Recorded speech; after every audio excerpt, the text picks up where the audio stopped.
Et il dit, après ce qu'il est jaloux, il punit l'iniquité. Un Dieu qui punit. Aujourd'hui, les après c'est un Dieu qui ne punit pas. Un Dieu qui ne se fâche pas. Un Dieu qui prend tout. Un Dieu qui aime tout. Un Dieu qui les pédés, on les marie à l'église. Dieu prend tout ça là. Et on n'a même plus peur de Dieu. Dieu peut même exprimer sa seigneurie. Moi je punis, moi je me mets en colère, je suis jaloux. Quand Dieu prend une femme ou un mari et puis il te dit c'est ça, moi je suis jaloux d'elle. Ça veut dire quoi? Il a dit il ne faut pas laisser les gens qui t'accueillent jouer à toi. Et voilà ce que je suis. Donc selon ce qu'il est, ça t'exige de mettre les limites dans cette manière de faire. Amen, amen. Mais il faut connaître qui est ton Dieu, ça va t'aider à bien marcher. Moi je suis un Dieu jaloux et puis je punis l'iniquité. Je punis le péché.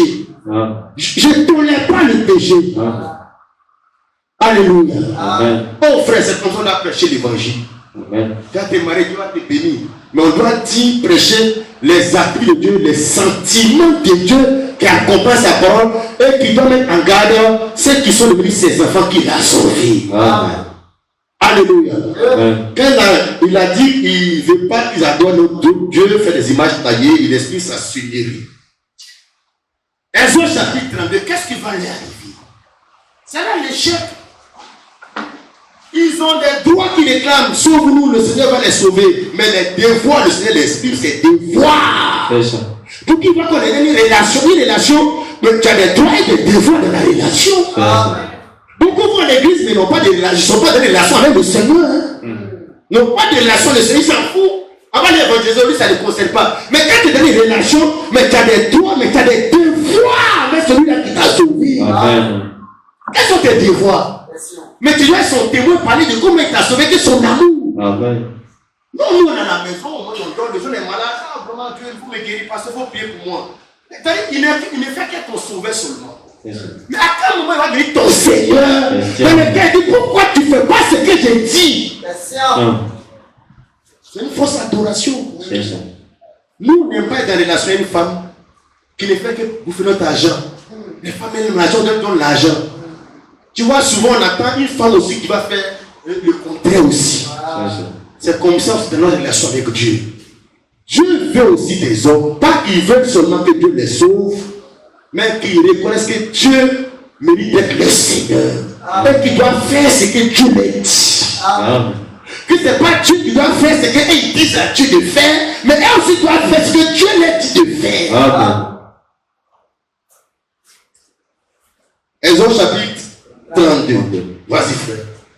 Le peuple voyait que Moïse tardait à descendre de la montagne, s'assembla autour d'Aaron et lui dit: allons, fais-nous un Dieu qui marche devant nous, car ce Moïse, cet homme qui nous a fait sortir du pays d'Égypte, nous ne savons ce qu'il est devenu. Aaron leur dit: ôtez les anneaux d'or qui sont aux oreilles de vos femmes, de vos fils et de vos filles, et apportez-les moi. Et tous ôtèrent les anneaux d'or qui étaient à leurs oreilles et les apportèrent à Aaron. Il les reçut de leurs mains, jeta l'or dans un moule et fit un veau en fonte. Et il dit: Israël, voici ton Dieu qui t'a fait sortir du pays d'Égypte. Je peux t'arrêter là. Quand Dieu les a sauvés de l'Égypte, il était leur sauveur. Exode chapitre 20, verset 1 à 5, il commence à devenir leur Seigneur en leur disant qui il est. Il est jaloux, il prie l'iniquité et il dit: tu n'auras pas d'autre devant toi, tu ne vas pas faire les images taillées, il explique sa seigneurie. Maintenant, en cours de la marche dans le désert, voilà que la seigneurie du Seigneur sur leur vie commence à être détruite, en ce sens que il commence à ne plus faire ce que Dieu dit de faire, ou bien à faire ce que Dieu dit de ne pas faire. C'est ça, frère. Voilà le défi. Gardez la parole, obéir à la parole. Peu importe la situation, la corruption, il n'y a pas de travail. Mais Dieu ne veut pas que tu travailles par corruption dans la pécherie. Parce que comme tu crois à la seigneurie de Jésus, la seigneurie de Jésus, ce n'est pas de conférer à ta bouche Jésus est Seigneur. C'est de faire ce qu'il dit. C'est ça qui montre que tu crois que Jésus est ton Seigneur. L'argent n'est pas notre Seigneur. Or, quand tu vends ton âme pour avoir l'argent, C'est l'argent qui est ton Seigneur. La corruption devient ton Seigneur. L'adultère, le péché devient ton Seigneur. La dénomination devient ton Seigneur. On demande d'abord que Dieu a dit écrit dans les Écritures. Mais tu ne peux pas faire ce que ton église. C'est ton église qui est ton Seigneur. Jésus n'est pas ton Seigneur. Maman Marie est ton Seigneur. Mais ce n'est même pas Maman Marie qui est ton Seigneur. C'est un démon parce que Maman Marie n'a jamais dit ça. C'est l'église catholique qui a dit ça. C'est ça. Oui, frère. Mais ça n'empêche pas que Jésus peut te sauver des situations dans sa vie. C'est la Seigneurie qui est la marque que tu as la propriété du maître. Alléluia. Le veau d'or est venu. La Seigneurie a pris un coup. Et conséquence, mais les gars sont morts. Quand le Dieu n'est plus ton Seigneur, mais tu t'exposes. Regarde ce qu'il dit, Paul dit dans 1 Corinthiens le chapitre 3, pour dire ces choses qui ont été écrites, 1 Corinthiens chapitre 10, verset 1 à 3. Je lis, frère, je ne veux pas que vous ignoriez que nos pères ont été sous la nuée, qu'ils ont tous passé au travers de la mer. Quand il dit que je ne veux pas que vous ignorez, c'est-à-dire, je ne veux pas que vous oubliez ce qui est arrivé, l'histoire, n'oubliez pas. Parce que c'est ça que vous êtes à réussir votre marche dans le désert. Car les erreurs ont été écrites pour vous aider à réussir. Je ne veux pas que vous ignorez que nos pères ont été tous sous la nuée, qu'ils ont tous passé au travers de la mer, qu'ils ont tous été baptisés en Moïse dans la nuée et dans la mer. Ils ont été aussi baptisés même. Qu'ils ont tous mangé le même aliment spirituel. C'est qu'ils mangeaient la nourriture là. Mais c'est un miracle de Dieu. Ils ne travaillaient pas pour avoir la nourriture. Dieu donne la nourriture qui vient du ciel. C'est un miracle. Tout ça, ça ne garantit encore rien. Que Dieu bénisse tes affaires, que Dieu te donne à manger de façon spéciale. Que tout ça, ce n'est encore rien. Et qu'ils ont tous bu le même breuvage spirituel, qu'ils buvaient un rocher spirituel qui les suivait, et ce rocher était Christ. Même eux qui buvaient. Pour nous, la Seigneur de robinet, c'est pas qu'on peut savoir ce qu'il est dans quel château. Voilà, c'est un rocher qui est là, puis l'eau sort dedans. Tout ça, ça ne garantit encore rien. Mais, verset 7, la plupart d'entre eux ne furent point agréables à Dieu, puisqu'ils périrent dans le désert. Or, ces choses sont arrivées pour nous servir d'exemple. Donc, dans la vie, là, les exemples, là, ça sert à quoi? Ça sert à éviter les erreurs que les autres ont commises. Les exemples. Même un professeur ne peut pas donner les cours sans donner des exemples. C'est ça. Les filets parcouraient, moi, dans le désert, les échecs, c'est un exemple. Pour qui? Or, ces choses sont arrivées pour nous, c'est un exemple, afin que nous n'ayons pas de mauvais désirs comme ils en ont eu. Ils ont été sauvés de la souffrance de l'Égypte, des démons, de la pauvreté, de la malédiction, de tout ça là.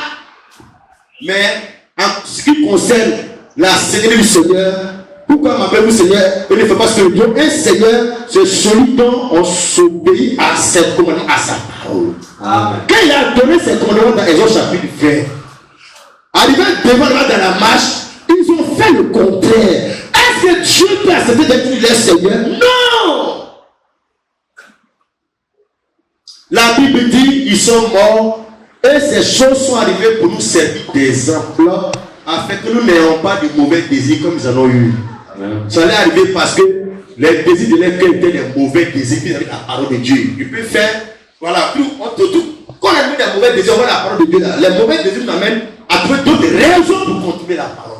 Pour justifier, pour chercher à ce que, voilà, pour trouver raison. Peut-être que tu as demandé un mauvais désir. La parole de Dieu, c'est la parole de Dieu. Amen. Tu vas venir expliquer que c'est à cause du passé tu ne vas pas adorer Dieu. Mais tu as donné un mauvais désir. Ta raison, c'est exprimer un mauvais désir. Est-ce que c'est la parole de Dieu qui t'a dit de ne pas faire? T'as dit tant que tu as donné un désir de pouvoir avoir raison et justifier ce qui te fait ne pas ouvrir la parole de Dieu, c'est un mauvais désir. Amen. Regarde, il faut lire le verset. Il faut lire le verset, à part du verset 7 pour descendre. À partir du verset 7. Vas-y. Et devenu point. On va lire le verset 11, comme le temps avance, le verset 11. Verset 11. Ces choses leur sont arrivées. Ces choses sont arrivées aux enfants d'Israël. Pour servir d'exemple. Toujours. Et elles ont été écrites. Pour notre instruction. Instruction, c'est enseignement. C'est c'est des erreurs qu'ils ont commis, mais les erreurs d'un enfant de Dieu doivent lui donner un enseignement. Lui-même ses propres erreurs comme les erreurs de quelqu'un d'autre. Ces erreurs sont arrivées pour servir des hommes et elles ont été écrites pour une instruction à nous qui sommes parvenus à la fin des siècles. Logiquement, nous devons réussir la Seigneurie de Jésus sur notre vie. On va réussir. Parce que eux, ils n'avaient pas une histoire des gens qui étaient écrits, qu'ils ont vu. Et ils ont vécu comme cela, ils ont improvisé et Dieu les a sanctionnés. Ça a été écrit pour que nous qui sommes à la fin des temps, nous ne puissions pas échouer comme ils ont échoué. C'est-à-dire les pasteurs doivent prêcher la façon dont ils n'ont pas réussi la marche pour que ça nous aide à réussir. Amen. Mais qu'est-ce qu'on préfère prêcher? On préfère prêcher, ils souffraient des Dieu les a sauvés, la malédiction, la pauvreté. C'est ce qu'on prêche aux gens. C'est que la Bible veut que ce soit comme un exemple pour ne pas qu'on échoue. Mais c'est parce qu'ils n'ont pas été soumis à la Seigneurie du Seigneur. Sinon, Dieu va te changer de la malédiction en bénédiction. Tu vas quitter l'Égypte, pas d'un pays de coups, les liens, les miel. Ce n'est pas l'exemple que Dieu voulait que ça peut nous aider à réussir. C'est ce que Dieu est. Dieu est Dieu jaloux, il punit l'iniquité. La Seigneurie du Seigneur, tu ne feras pas ça, tu feras ça. Et ces choses-là, ça a manqué à leur vie. Et la Bible dit, ils sont morts dans le désert. La plupart d'entre eux n'ont pas été agréables au Seigneur. L'échec a été écrit pour nous servir d'exemple. Amen, amen. Frère, nous revenons dans notre texte. Quand Jésus a guéri les gens, il a délivré les gens des démons des esprits.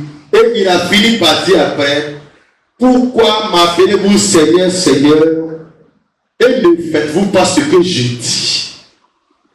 Parce que c'est le problème la plupart du temps des gens qui viennent à Jésus. Pourquoi? Parce que dans les églises, on ne prêche pas la Seigneur du Seigneur. On ne montre pas le caractère obligatoire de faire ce que Jésus a dit. Ce n'est pas obligatoire.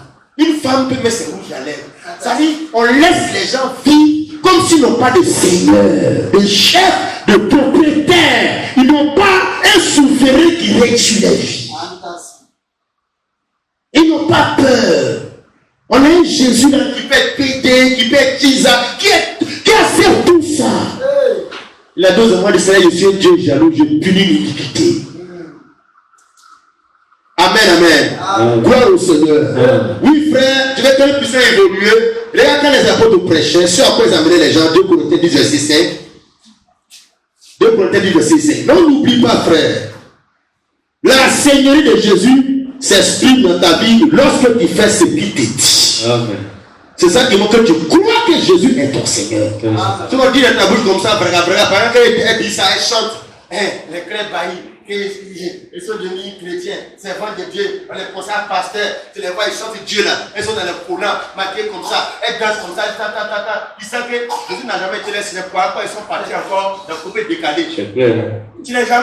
Il n'y a même pas eu Jésus au commencement, au milieu ou à la fin. Yeah! Vous n'avez pas dû vous donner à une église, à un pasteur. C'est ça. Vous n'avez pas donné à Jésus pour qu'il soit votre Seigneur. C'était pour vous sauver des situations. À la fin, tu es mort, tu as peur. Peut-être que vous avez fait des choses ensemble, tu as peur, tu es parti. Quand le temps a passé, jusqu'à la paix est finie, tu peux t'y dans la poupée décalée. Ça, c'est chrétien. Les mêmes choses comme les cases, on les appelle chantent. Tous on les appelle chantent. C'est des gens possibles. Les clés sont venus montrer quels sont nos chants, nos soi-disant chrétiens. Ils ne sont jamais convertis à Jésus. C'est des païens. Clé baillie, elle n'a pas rétrogradé parce qu'elle n'est jamais venue à Jésus. Elle a toujours resté dans le monde là-bas. Parce qu'il y a église du monde, il y a tout ça là. Tu es allé en prison, tu es dans le bâtiment B. Tu quittes le bâtiment B, pas dans le bâtiment A. Elle n'est pas dans la même prison. Il y a même prison là. Tu quittes au village où on adore les fétiches, les combien, les statues. Tu vas chez la féticheuse, là, il y a statues. Et les locochus, les canaries, les statues. Tu adores. Tu vas à l'église catholique, il y a pour Maman Marie là-bas. Est-ce que tu as déménagé? Tu as changé de quartier, mais tu es dans la même ville. Tu as changé de chambre, mais tu es dans la même maison. Tu es allé, est-ce que tu es allé où? Tu as toujours les sauver dès que Dieu te délivre. Et des fois, il y a quelqu'un qui voit les mêmes musiques païennes, les mêmes choses là, parce que l'esprit n'a changé nulle part. Amen, amen. 2 Corinthiens 10, verset 5. Nous renversons les raisonnements et toute hauteur qui s'élève contre la connaissance de Dieu. Oui. Et nous amenons toute pensée captive à l'obéissance de Christ. C'est ça qu'on appelle homme de Dieu pasteur. Le but de leur ministère quand ils prêchent, c'est à la fin d'amener le cœur des gens. Nous amenons toute pensée captive, esclave à l'obéissance de Jésus-Christ. Nous renversons les raisonnements. Nous, tout auteur qui s'élève contre la connaissance de Dieu, et nous amenons toute pensée captive. Captive veut dire emprisonné, lié, attaché, condamné à l'obéissance de Jésus-Christ. L'homme de Dieu doit prêcher de ce ministère. Il prend ta pensée là, il met ça dans le canaris de la parole de Dieu. Amen. Pour que ta pensée soit captivée à obéir au Seigneur. Programmer ton logiciel de pensée, c'est programmé pour Jésus. Quand tu es évangélisation, tu es là-bas. Amen. J'aime, tu es là-bas. Amen. On t'a amené à vivre pour Jésus. On a amené Jésus à être ton Seigneur dans ta tête. Amen. Mais Babou n'a qu'à appeler les militants, ça te concerne. Jésus n'a qu'à appeler ses militants, c'est là qu'il va dans la rue pour prêcher. Amen. Mais quand Jésus appelle ses militants, tu es où? Mais c'est une affaire de la pensée n'est pas encore captivée dans l'obéissance au Seigneur. C'est ça. Alléluia. Amen. Tu ne vis pas pour le Seigneur. Dans ta tête, là, c'est pas Jésus qui règne dans tes pensées. C'est l'argent. C'est ça. Mais le Dieu qui a créé l'argent. Mariage. Mais le Dieu qui a créé le mariage. Alléluia. Amen. Romains chapitre 1, verset 4 à 5. Voilà comment ils amenaient les gens, les fidèles. Vous savez qu'il y a quelqu'un est chrétien, mais les chrétiens les prennent à la prison qu'on le tue. Il est possédé de Jésus. Ses parents ne peuvent pas l'arrêter. La prison ne peut pas le frayer. Le président ne peut pas l'arrêter. Parce que c'est Jésus qui est le président de sa vie, le Seigneur de sa vie. Amen. Romains 1, 4 à 5. Nous, le Seigneur nous vit dans notre commerce, c'est notre travail. C'est ça qu'on n'a pas. Alléluia. Non, c'est les choses de Jésus là que tu n'as pas raté. Romains 1, verset 4 à 5.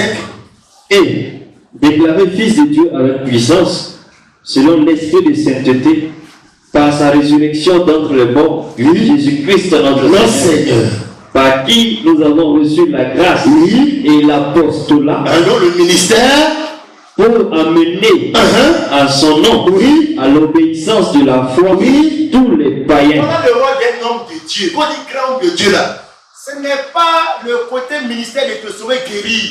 C'est de t'amener quelqu'un qui vient sans Dieu, afin que Jésus soit ton Seigneur et que ton cœur vive pour lui obéir. Amen. Et tu ne peux pas t'affranchir de la parole du Seigneur. Yeah. Il dit, il répond, c'est Paul, serviteur de Jésus-Christ. Donc, serviteur de Jésus là, les premiers là, c'est eux qui parlent. Donc, ce que nous voyons là, mais c'est les corrompus. Parce que les premiers là, quand il fait un ministère, il prêchait, c'est pas pour dire, c'est pas pour offrande, c'est pour amener les gens à l'obéissance de quelque chose. Paul, serviteur de Jésus-Christ, appelé à être apôtre, mis à part pour annoncer l'évangile de Dieu, qui avait été promis auparavant de la part de Dieu par ses prophètes dans les Saintes Écritures, et qui concerne son fils, né de la postérité de David sur la chair, et déclaré fils de Dieu avec puissance selon l'esprit de sainteté, par sa résurrection dans les morts, Jésus-Christ notre Seigneur, par qui nous avons reçu la grâce et l'apostolat, donc la paix dans le ministère, pour faire quoi? Pour amener à son nom, à l'obéissance de la foi, tous les païens. Amen. Païens là, ça dit les gens qui ne sont pas les enfants d'Israël. Nous-mêmes, Ivoiriens, Togolais, les païens. À l'obéissance à la foi. Donc, l'obéissance à la foi, c'est quoi? Ce qu'ils vont prêcher dans la relation de Jésus, les apôtres là, c'est à ça qu'on doit obéir. Mais après, les gens obéissent aujourd'hui. Allez, l'église, ça commence à le voir. C'est que les gars disent, c'est le cœur qui peut faire des trucs. Non! Il y a une seule foi, une seule doctrine, un seul Seigneur. C'est ce qu'ils ont prêché là qu'on doit obéir. Amen. Amen, amen. Verset 6. Les païens, parmi lesquels vous êtes aussi, vous qui avez été appelés par Jésus-Christ, à tous ceux qui à Rome sont bien aimés de Dieu, appelés à être saints, que la grâce et la paix vous soient données de la part de Dieu, notre Père, du Seigneur Jésus-Christ. Si tu vas dans l'église et puis on n'a pas amené ton cœur à ça, il est temps d'accepter Jésus comme ton Seigneur maintenant. Arrêtez de discuter. Parce qu'on prend l'exemple, les faux pasteurs, mais dans telle église on fait ça, dans telle église femme est pasteur de temps. Non, il faut prendre ceux-là. Parce que c'est la doctrine qui amène à l'obéissance de la parole. Et Dieu on ne permet pas à la femme de prêcher. Prenons, on prend les mauvais modèles, les mauvais exemples, les mauvaises stars, les mauvaises références. Gloire au Seigneur. Alléluia. Oui, frère, Romains chapitre 15, verset 18. À quoi on t'a amené à obéir dans ta vie chrétienne? À quoi? À quelle doctrine? À quelle philosophie? À quel enseignement? Romains 15, verset 18. Romains 15, 18. Vas-y. Car je n'oserais mentionner aucune chose que Christ n'ait pas faite par moi et pour amener les païens à l'obéissance. Pour amener les païens à l'obéissance. Par la parole et par les actes. Pour amener les païens à l'obéissance. Pour amener, pour tout penser captif à l'obéissance de Christ. C'était le but pour lequel les épîtres des évangiles ont été écrits. Est-ce que le but est atteint dans ton cœur aujourd'hui? Si ce n'est pas le cas, Jésus n'est pas encore ton Seigneur. Parce que l'obéissance à la parole de Dieu ne vaut rien dans ta vie chrétienne. S'humilier, aimer son frère, aimer vous laisser les autres, que les apôtres ont prêché, va avec ton frère, et tout ça, ça n'a aucune valeur parce que la dénomination a détruit ça dans nos vies. Donc chacun a son évangile, chacun fait ce qu'il veut de sa vie chrétienne, chacun a sa communion fraternelle selon lui. Non, la Bible dit que quand l'évangile était prêché par les apôtres, c'est pour lui amener les hommes, les femmes, les païens, les nations à l'obéissance de la foi. Si ce n'est pas le cas, tu refuses que Jésus soit ton Seigneur. Mais tu vas à l'église quand même. Mais quand tu vas à l'église et puis tu pries là, est-ce que c'est suffisant? Matthieu le chapitre 7, Jésus dit, ce sont des personnes qui sont-ils? Matthieu 7, verset 21. Vas-y frère. Ceux qui me disent Seigneur, Seigneur. Non, ce n'est pas le fait de dire. Vas-y.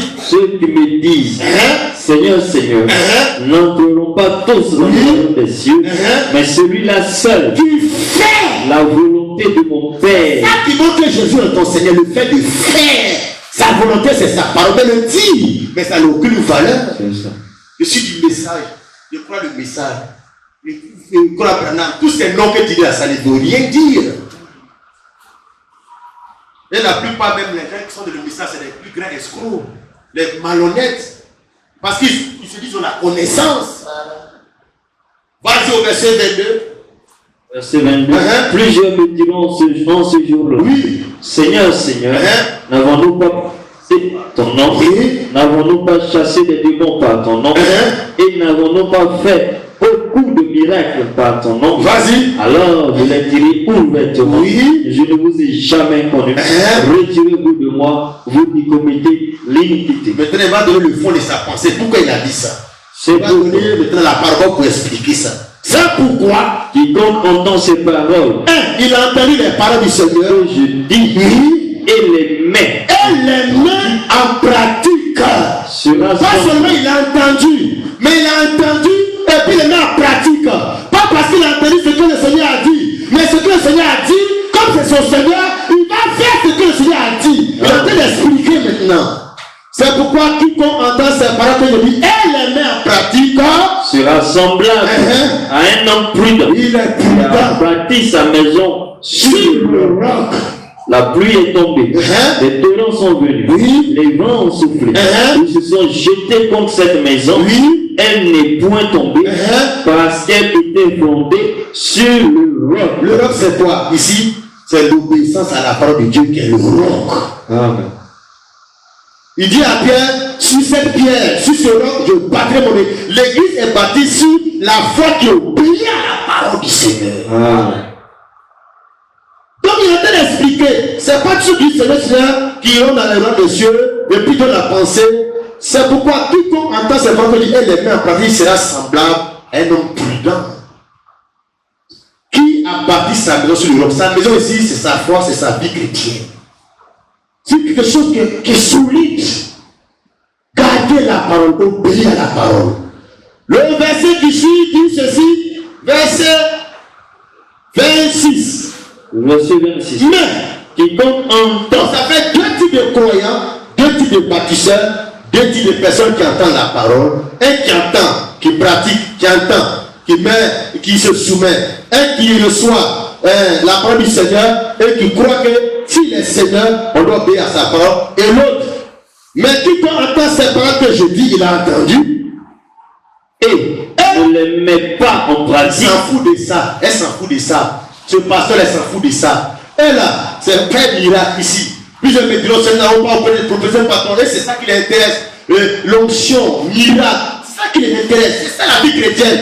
Ils ne sont pas dans le dépouillement, la sanctification. Ils ne sont pas dans ça. Ils sont dans le spectacle, dans le fire. Mais qui comprend sa propre, il dit, elle ne les met pas en pratique. sera semblable à un homme insensé. C'est le groupe des vieilles folles. Qui a On parle de deux groupes de vieilles ici, les vieilles sages, prudents. Et puis les vieilles qui sont folles, l'homme qui est insensé. Mais qui comprend sa propre, il ne met pas en pratique, c'est là seulement un homme insensé. Qui a bâti sa maison sur le sable. Les deux maisons se ressemblent. Les deux maisons sont identiques. On appelle l'autre bâtisseur, l'autre aussi c'est un bâtisseur. C'est ça. Le problème c'est le fondement. Amen. Le fondement, souvent on ne voit pas le fondement d'une maison. Mais il n'y a que Dieu seul qui voit. Amen. L'obéissance à la parole de Dieu. Amen. Donc lui qui est sincère, et lui qui est hypocrite. Lui, les deux entendent la parole, mais deux ne prennent pas la parole de Dieu au souvenir de la même manière. L'autre, il ne met pas en pratique. Mais dans le fait qu'il ne met pas en pratique, mais il pratique quand même. Il fait l'œuvre de Dieu quand même. Mais l'œuvre de Dieu sur quel fondement? Sur le fondement de vous n'obéissez pas la parole de Dieu. Vas-y frère, verset 27. Verset 27. Donc Dieu va éprouver la foi de chacun, comme il dit. C'est ça. C'est quelle l'œuvre de chacun. La pluie est tombée. L'enlèvement va éprouver l'œuvre de chacun. C'est ça. Parce que ce n'est pas la richesse, la prospérité, les concours, les examens, le mariage qui éprouve la foi de chacun. Même les païens se marient, les païens même sont les plus riches. C'est ça. La pluie est tombée. Les torrents sont venus. Oui. Les vents ont soufflé. Oui. Et ont battu cette maison. Elle est tombée. Oui. Et sa ruine a été grande. Oui, vas-y, après que Jésus eut achevé ses discours, après qu'il ait fini de dire ça, la Bible dit, la foule fut frappée de sa doctrine. c'est sa doctrine qui est là. Car il enseignait comme ayant autorité et non pas comme le scribe. Voilà comment Jésus est venu faire la différence. Lui, sa doctrine et puis la doctrine de ses religieux. Pour lui dire, lui n'est pas venu pour les soins religieux. Pour lui, c'est pas tout ce que lui, Seigneur, Seigneur, tout le monde croit en Dieu. Jésus, on prie, on chante dans les églises. Et puis, obéir la parole de Dieu, ça ne faut rien. Non, les pharisiens, c'était leur travail. Lui, il n'est pas venu pour ça. Il est venu pour montrer que sa doctrine, c'est de que tu sois sauvé et que Jésus devienne ton Seigneur en t'amenant à obéir à sa parole. Oui, bah. Les autres raisonnements, c'est tes raisonnements. Tu gardes rancune, ça c'est tes raisonnements, c'est ton évangile, tu es en train de créer. Tu dors avec ta colère, le soleil se couche là-dessus, ça c'est ton raisonnement. C'est ta justification. Jésus n'est pas ton Seigneur parce que c'est Jésus qui te dit laisse tomber ça, puis avance. Amen. Que celui qui est fort, c'est celui qui pardonne. Lui qui ne pardonne pas, il est faible. Oui. Le spirituel, c'est celui qui sera petit, qui sera faible. Amen. Voilà pourquoi le grand Dieu, la Bible dit, s'est dépouillé et de riche qu'il était, il s'est fait pauvre. Ah. Tu peux avoir raison, mais faut faire, tu peux te faire comme tu as, donc tu vas le pardonner. Mais savoir que tu es fort, tu es grand. Alléluia. Ne laissons pas forcément que, bien qu'on ait raison, on veut que les gens viennent vers nous. Non. Quand tu montes ta spiritualité, tu peux te débrouiller de ta raison pour donner raison à l'autre dès que tu as raison. Pourquoi? Parce que toi, tu ne cherches pas raison, tu cherches la paix. Amen. Nous, on cherche raison. Nous, on cherche à avoir raison. Non, il faut chercher à avoir la paix. Quand tu veux avoir la paix, mais tu fais comme on a vu les Gabos faire.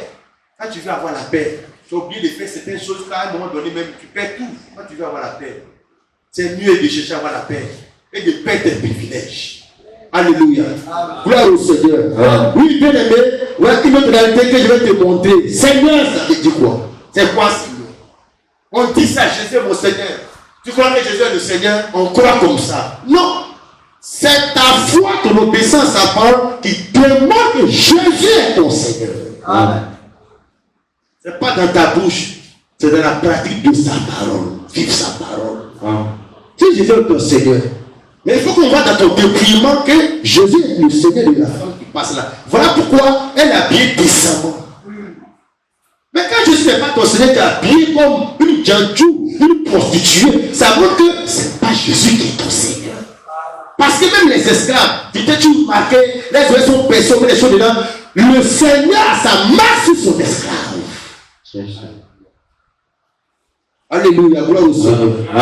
Voyons 1 Pierre chapitre 3, verset 3. 1 Pierre 3, 1 à 6. Ici, on va un peu toucher les foyers. Parler de la responsabilité de l'homme et de la femme un peu. Parce que, pour qu'on puisse réussir à ce que Jésus soit notre Seigneur, il a fait sa miniature dans le foyer. De telle sorte que Sarah appelait son mari Abraham son Seigneur. Donc, le Seigneur nous montre ces choses de la vie naturelle pour que déjà on apprenne à réussir la Seigneur Jésus sur notre vie. Amen. Dis Amen, frère. Amen. Car une femme mariée chrétienne, elle a deux Seigneurs. Jésus est son Seigneur, mais son petit Seigneur, son mari à la maison. Amen. 1 Pierre chapitre 3, le verset 1 à 6. Femme, soyez de même soumises à vos maris, oui, afin que si quelqu'un si quelques-uns n'obéissent point à la parole, oui, ils soient gagnés sans parole par la conduite de leur femme, oui, en voyant votre manière de vivre chaste et réservée. Oui. Ayez non cette parure extérieure qui consiste dans les cheveux tressés, oui, les ornements d'or ou les habits qu'on revêt, mais la parure intérieure, oui, est cachée dans le cœur, la pureté incorruptible, oui, d'un esprit doux, oui, et paisible, qui est d'un grand prix devant Dieu. Verset 5. Ainsi se paraît autrefois les saintes femmes qui espéraient en Dieu, soumises à leur mari. Pour le verset 5, on dit les saintes femmes. Les saintes femmes. C'est-à-dire, on dit les saintes femmes là. On dit les femmes spirituelles consacrées au Seigneur. C'est pas seulement cette maman, cette Marie, mère de Dieu. C'est ça. Même si toi-même te soumets à la parole de Dieu, tu es une sainte. Amen. Donc moi, nous, quand on vient à l'église comme ça là, on va dire, ah, Sainte Madame Begré, Sainte Madame Florence, Sainte Jean. Dans l'assemblée des apôtres, on appelle l'assemblée des saints. Amen. Parce que tous ceux qui sont en Jésus sont sanctifiés. Amen. Ils sont appelés à être saints. Amen. Quand on t'appelle Saint Charles, on donne ta position, mais on avait t'invité à être encore saint. Amen. On te rappelle ton identité et à continuer à garder l'identité là. Amen. Vas-y frère, verset 5. Ainsi se paraît autrefois. Donc, avant les femmes chrétiennes, il y avait des femmes qui existaient avant elles là. Les femmes qui espéraient. Ainsi se paraît autrefois les seules femmes qui espéraient en Dieu, qui croyaient en Dieu, soumises à leur mari. Verset 6. Donc parmi ces femmes là aussi qui Sarah. Comme Sarah, qui obéissait à Abraham et l'appelait son Seigneur. C'est elle, oui, que vous êtes devenues les filles en faisant ce qui est bien, oui, sans vous laisser troubler par aucune crainte. Tu peux t'arrêter là. Gloire à Dieu. Amen. Dis Amen. Amen. Il n'y a pas le Amen des sœurs là. Amen. Sœurs, dites Amen à la parole de Dieu. Amen. Vous voyez, frère, on n'est pas, la Bible dit qu'on n'est pas les filles de nos grands-mères du village. C'est ça. On n'est pas les filles d'Abraham. C'est ça. Nous sommes les filles, sinon vous êtes les filles, je mets dedans parce qu'il me dit que ça n'a pas de croyants. Nous sommes les enfants de Sarah, d'Abraham, de ces gens-là. Ça n'a rien à voir avec Baoué, chez nous, dans nos villages, dans nos familles. Comme tu es croyant, tu espères Dieu, tu crois en Dieu, tu es une sainte femme, un saint frère, tu as tes ancêtres. C'est ça. Les ancêtres du village qui fait fétiche, on ne parle pas d'eux. On parle des ancêtres de la foi et de la sainteté en Dieu. Amen. Ainsi se parlent autrefois les saintes femmes qui espéraient en Dieu soumises à leur mari. Les saintes femmes sont soumises à... Aucun verset de la Bible dit que les hommes sont soumis à les femmes. Les hommes sont soumis à les femmes. Tout verset on parle de soumis, c'est femmes soumises à son mari. Amen. Mais c'est difficile souvent, mais je pense qu'un foyer chrétien doit être différent d'un foyer païen. Parce que dans le foyer chrétien, il y a Dieu dedans. Amen. Donc, ça doit être facile pour la sœur. Je parle ici, je vais me l'accent sur les femmes parce que les femmes dans les Écritures, c'est l'image de l'église par rapport à Jésus, son mari. Donc on se met dedans aussi. Mais c'est comme Sarah. Ainsi se parlent autrefois les cinq femmes qui espéraient en Dieu, suivaient les maris, puis on cite les âmes de Sarah. Comme Sarah qui obéissait à Abraham et l'appelait son Seigneur. C'est quoi qui fait que son mari, Abraham, l'appelait Seigneur? C'est le caractère de l'obéissance. C'est l'obéissance qui fait que la personne qui t'obéit est ton Seigneur. Si tu ne l'obéis pas, il n'est pas ton Seigneur. Sarah appelait son mari d'un foyer, son Seigneur. Parce qu'elle lui obéissait. C'est obéir qui est soumis. Soumission. Soyez soumis à ces